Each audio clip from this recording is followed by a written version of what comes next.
Welcome to the Alex Merced Cast, where Alex Merced of alexmerced.com brings you principled, thoughtful, libertarian commentary on issues that matter.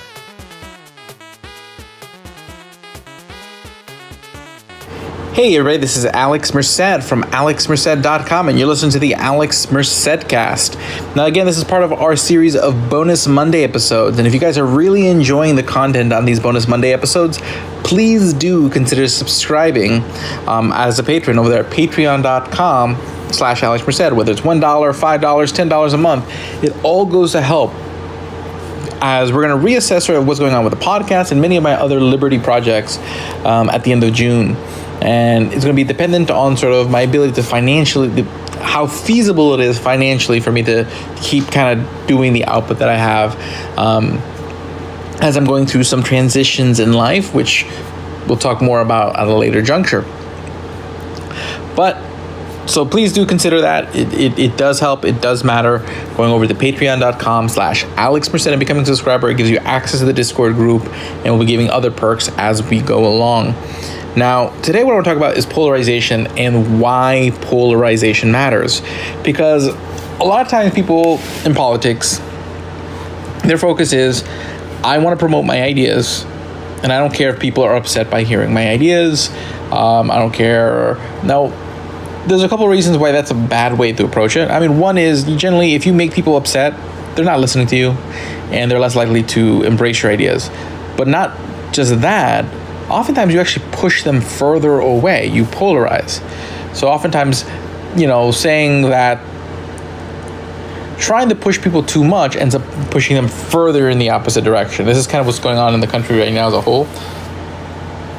You have a lot more polarization as people dig in, because everyone's trying to push people in a very quite a distance, and either to the left or to the right or to wherever view people want to push.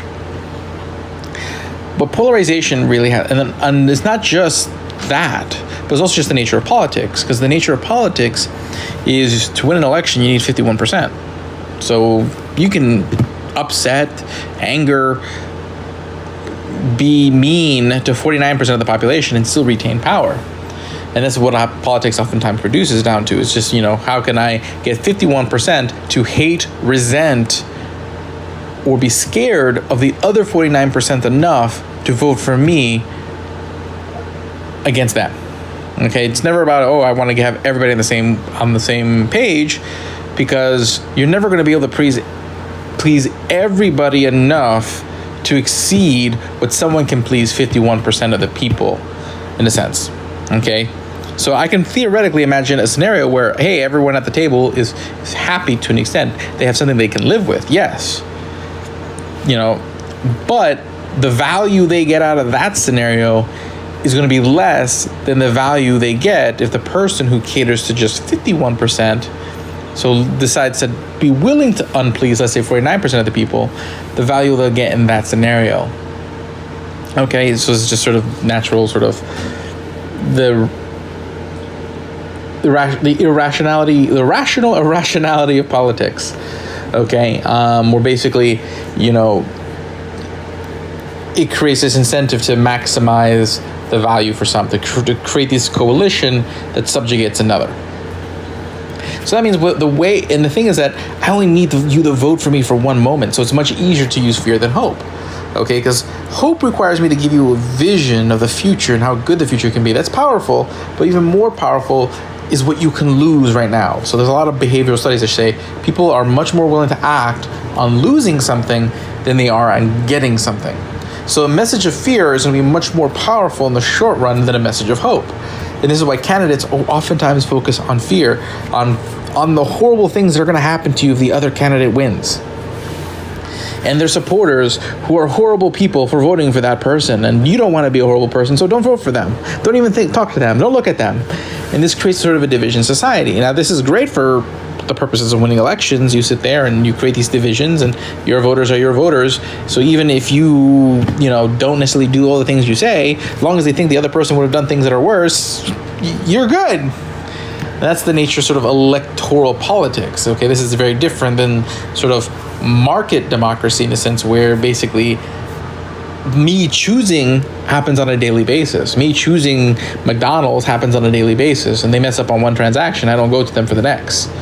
Okay, while if I vote for president, I'm stuck with that president for 4 years, and they're going to do all sorts of things over the next 4 years, and I'm only given 2 choices, and if the other choice is worse, then that sucks. So that's sort of the story what's going on here with politics. But the thing is that it also has a social and economic cause, because the more divided we are from each other, the more we start hating, resenting, fearing each other because of the political divides, because of the nature of politics to exaggerate and maximize sort of the things that divide us, to amplify them. The result is our local communities break down, our families break down, our all these things, and it's those social connections that allow us to help each other and kind of provide that voluntary social help or aid that society needs for the people who need help.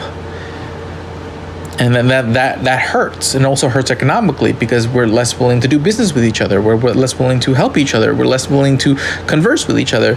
A lot of the benefits that the free exchange of ideas, the free exchange of capital, the free movement of things aren't there if we don't talk to each other, if we don't associate with each other. We don't have to agree with each other on everything, but we have to be willing to be freely coexist. And politics is a tendency of undermining that. This is one reason why, as a libertarian, I'm very concerned about the power of government, because the more power government has, the more consequential elections are, and the greater the impact of the natural polarization of electoral politics. So if I want to depolarize, well, first we need to depolarize politics, because until we start talking to each other, associating with each other, conversing with each other, it's kind of hard to have that free world that I want.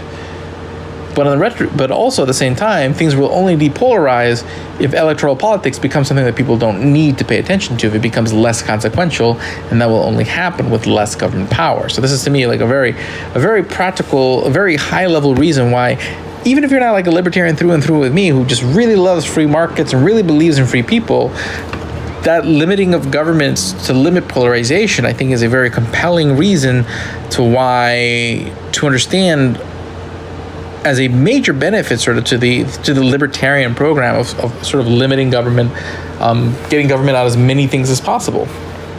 So I kind of wanted to, that was the point of today. I wanted to really kind of present that argument and have that discussion, because I think that's an important discussion to have that isn't being had enough, because everyone always just blames the other side for being the source of all the polarization. No one wants to accept their role in creating that polarization, because to them that polarization is that creating that anger and frustration and fear of the other side is how they win. And they don't want to give up their tool, their weapon, but they sure do want to take it away from their opponent. But the problem is, in order for society to really thrive, we need to, and this is why I always use the term disarming our hearts, because that's literally what we're doing. We're disarming our hearts. We're saying, you know what, we're not gonna be so defensive. We're not gonna be so antagonistic. I'm gonna let my heart be open to disappointment, to be open to things not always going right, because until we're open to uncertainty, everything is, there's always uncertainty in everything. It's kind of like relationships. People who have a hard time being in a relationship because they're scared of being hurt. They're scared of the uncertainty. There's a chance that things might work out and they'll have a happy life. There's in uncertainty, there's also the hope of something good. But they're so scared of the chance of something bad that they just don't take on that uncertainty at all. And this is society as a whole. We get so scared of the bad that we close off to the good. So this is why depolarization is so important, and depolarization is going to really be dependent on our limiting of government power and limiting of the role of sort of electoral politics in our lives. So that's what I wanted to say today. My name is Alex Merced from alexmerced.com. If you guys enjoyed my message, if you guys enjoy my episodes, if you guys enjoy the things that I do and the message that I'm getting out there, I really do hope that you can consider becoming a supporter over there at patreon.com/alexmerced. $1 a month, $5 a month, $10 a month.